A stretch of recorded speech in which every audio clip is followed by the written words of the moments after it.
that dealt in last resort type of scenarios. Not entirely legal, yet not entirely illegal either. They helped people with problems when all other avenues of help had run dry. He'd been drunk, and his hip had been giving him pain, and he'd just had yet another thanks but no thanks from a security firm who didn't want him because of his injuries. The whole thing had sounded sketchy as fuck, and he hadn't wanted anything to do with it. He told her to go the hell away, so she had, but not before leaving him with her card. He hadn't known what had made him pick it up and put it in his pocket, but he had, and now, a couple of weeks later, after a fourth potential job offer had fallen through, here he was. He supposed this officially meant he was desperate. Shit.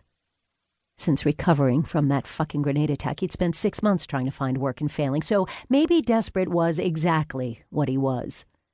Still, it was either this or he had to settle for some 9-to-5 piece of shit job behind a desk, and he wasn't a desk kind of guy.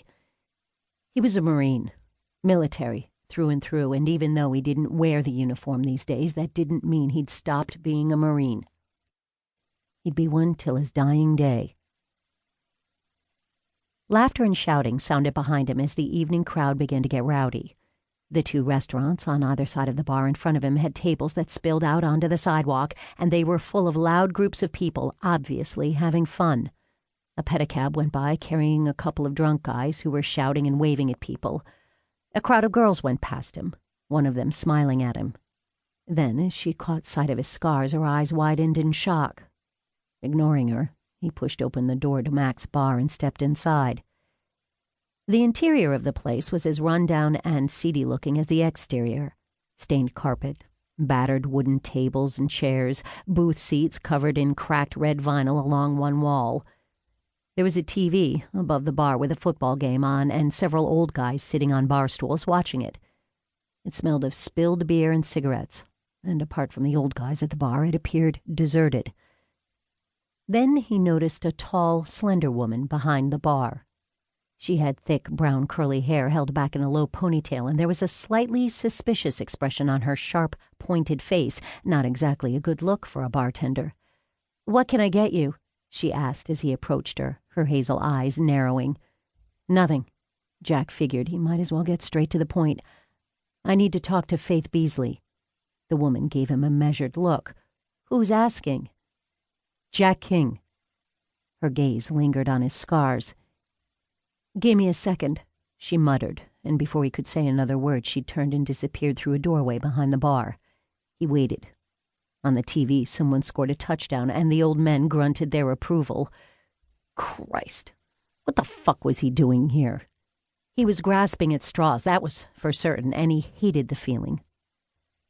Of course, what he really wanted was to rejoin his unit and get back out in the field, but since the attack that had left him scarred all the way down the left side of his body, that was an impossibility. He wasn't fit, as his CO had told him, and no amount of trying to convince the medics otherwise had made them change their minds. He wasn't fit to serve, and so back into civilian life he went. He fucking hated it. "Mr. King!" Jack turned sharply to find a woman in an expertly tailored gray pencil skirt and matching jacket standing beside him. Her black hair was shiny and smooth, her makeup perfect, and the smile she gave him wintry.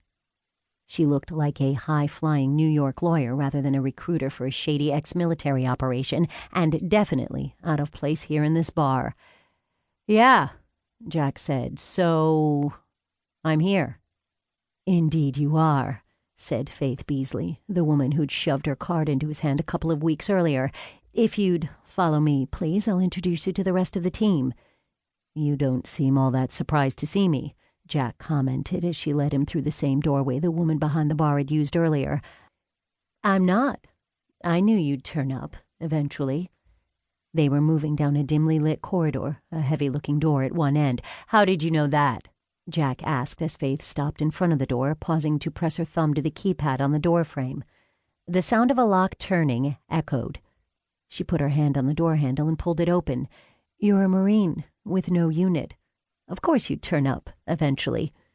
Jack scowled at her back as he followed her through yet another long corridor, uncomfortable with being read so easily. "We've done a lot of research into you, Mr. King."